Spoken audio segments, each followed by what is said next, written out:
Hello everyone, welcome to study guide.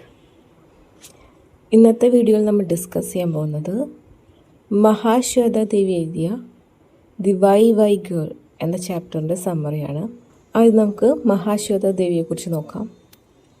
Mahasweta ദേവി ഒരു പ്രമുഖ Indian Bengali എഴുത്തുകാരിയും സാമൂഹിക രാഷ്ട്രീയ പ്രവർത്തകയുമായിരുന്നു. അവർ 1926 ജനുവരി 14 ഇന്നത്തെ ബംഗ്ലാദേശിലെ ധാക്കയിൽ ജനിച്ചു. പ്രധാനമായും ബംഗാളിയിൽ 100-ലധികം നോവലുകളും 20 ചെറുകഥാ സമാഹാരങ്ങളും അവർ എഴുതി. ഭൂവുടമകൾ, പണമിടപാടുകാർ, സർക്കാർ ഉദ്യോഗസ്ഥർ എന്നിവർ ദരിദ്രരോടും ആദിവാസി സമൂഹങ്ങളോടും കാണിക്കുന്ന അനീതികളെ അവരുടെ എഴുത്തുകൾ നിരന്തരം ഉയർത്തിക്കാട്ടി. ഹജത് ചുരാഷിർമ, റുദാലി, ആരണ്യർ അധികാർ എന്നിവ അവരുടെ പ്രധാന കൃതികളിൽ ചിലതാണ്.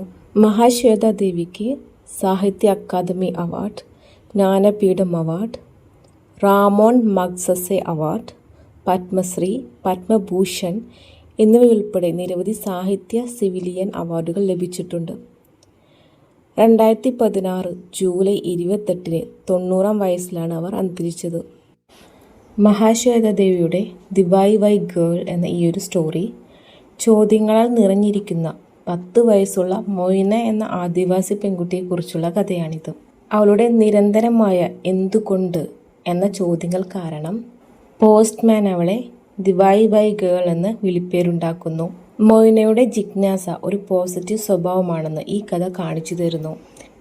ഈ കഥ ഒരു ജിജ്ഞാസയുള്ള ഒരു ആദിവാസി പെൺകുട്ടിയിൽ നിന്ന് സ്വന്തം വിദ്യാർത്ഥികളെ ചോദ്യങ്ങൾ ചോദിക്കാൻ പ്രോത്സാഹിപ്പിക്കുന്ന ഒരു അധ്യാപികയിലേക്കുള്ള മൊയ്ന എന്ന പെൺകുട്ടിയുടെ യാത്രയാണ് ഈ കഥ കാണിക്കുന്നത്. ഇനി നമുക്ക് സ്റ്റോറിയുടെ സമ്മറിയിലേക്ക് കടക്കാം. ഈ കഥ ആരംഭിക്കുമ്പോൾ 10 വയസ്സുള്ള മൊയ്ന എന്ന പെൺകുട്ടി ഒരു പാമ്പിനെ പിന്തുടർന്ന് ഓടുകയാണ്. മൊയ്ന പാമ്പിനെ പിന്തുടർന്ന് ഓടുന്നത് നമ്മുടെ നരേറ്റർ കാണുന്നു. അവർ ഓടിയെത്തി മൊയ്നയുടെ ജട പിടിച്ചു വലിക്കുന്നു. എന്നിട്ട് അതൊന്നും പിടിക്കരുത് എന്ന് പറയുന്നു. പക്ഷേ മൊയ്നയുടെ ആദ്യ പ്രതികരണം എന്തിന് എന്നതായിരുന്നു. നരേറ്റർ അവളോട് പറയുന്നു, അത് ഹാംലെസ് ആയ ചേരയോ നീർക്കോലിയോ അല്ല, മറിച്ച് അത് അപകടകാരിയായ കോബ്രയാണ്. ഇതെല്ലാം പറഞ്ഞിട്ടും മൊയ്നയുടെ ചോദ്യം തുടരുന്നു. നരേറ്റർ മൊയ്നയെ വലിച്ചിഴച്ച് സമിതി ഓഫീസിലേക്ക് കൊണ്ടുപോകുന്നു. അവിടെ മൊയ്നയുടെ അമ്മ കീരി ചൂരൽ കൊണ്ട് കൊട്ട നെയ്യുകയായിരുന്നു. പഠിക്കാനും പാടാനും നൃത്തം ചെയ്യാനും ഗ്രാമവാസികൾ വരുന്ന ഒരു കേന്ദ്രമാണ് സമിതി. വന്നൽപ്പം വിശ്രമിക്കൂ എന്ന് നരേറ്റർ മൊയ്നയോട് പറയുന്നു. പക്ഷേ മൊയ്നയുടെ മറുപടി എന്തിന് എന്നതായിരുന്നു.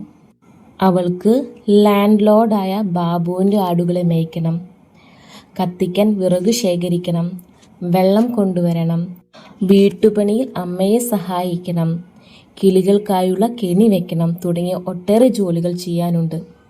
ഒരു ദിവസം മൊയ്നയുടെ അമ്മ മൊയ്നയോട് ബാബു കൊടുത്ത അരിക്ക് നന്ദി പറയണമെന്ന് പറഞ്ഞപ്പോൾ മൊയ്ന അത് ചോദ്യം ചെയ്യുന്നു.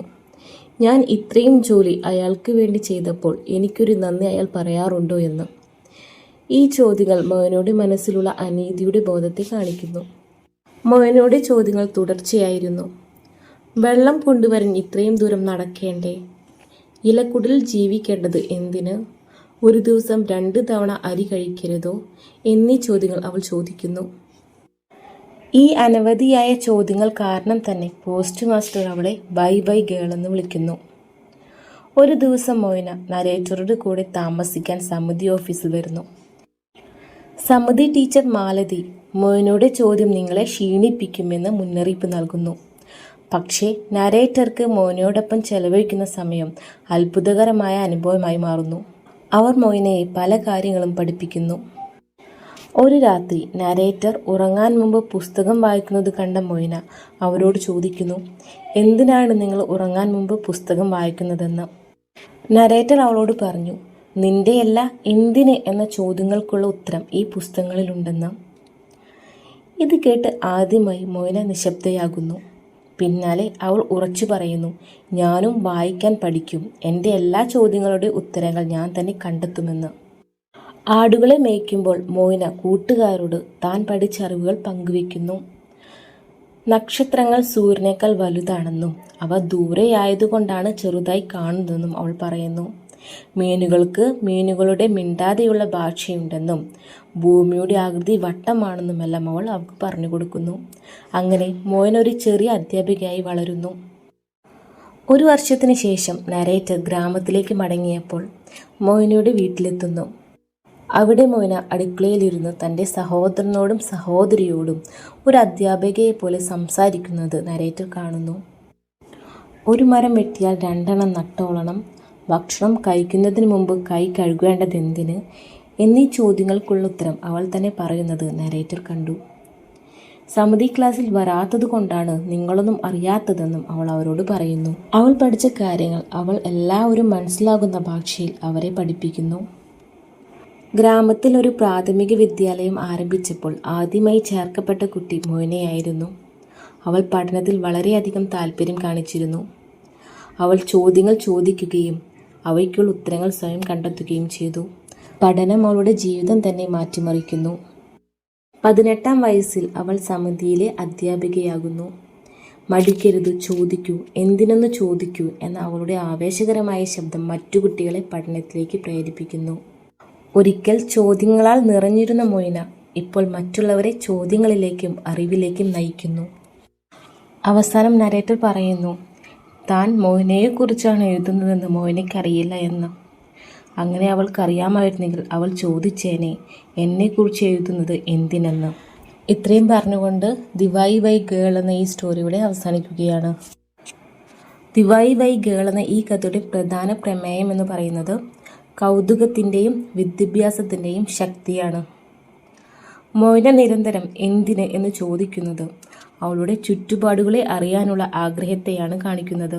ദാരിദ്ര്യവും കഷ്ടപ്പാടുകളും നിറഞ്ഞ ജീവിതത്തിലും ചോദ്യങ്ങൾ ചോദിക്കുന്നത് അറിവിലേക്കാണ് നയിക്കുന്നത് എന്ന സത്യം കഥ വ്യക്തമാക്കുന്നു. ഗോത്ര സമൂഹത്തിലെ കുട്ടികൾ നേരിടുന്ന സാമൂഹിക അനീതികളും അസമത്വങ്ങളും കഥയിലൂടെ പുറത്തുവരുന്നു. പഠനം ഒരു കുട്ടിക്ക് ആത്മവിശ്വാസവും ധൈര്യവും സ്വാതന്ത്ര്യവുമാണ് നൽകുന്നതെന്ന് മോയനയുടെ ജീവിതം തെളിയിക്കുന്നു. ഒടുവിൽ എല്ലാ കുട്ടികൾക്കും ചോദിക്കാൻ, പഠിക്കാൻ, സ്വപ്നം കാണാൻ, വളരാൻ അവകാശമുണ്ടെന്ന് ഈ കഥ ശക്തമായി പറയുന്നു.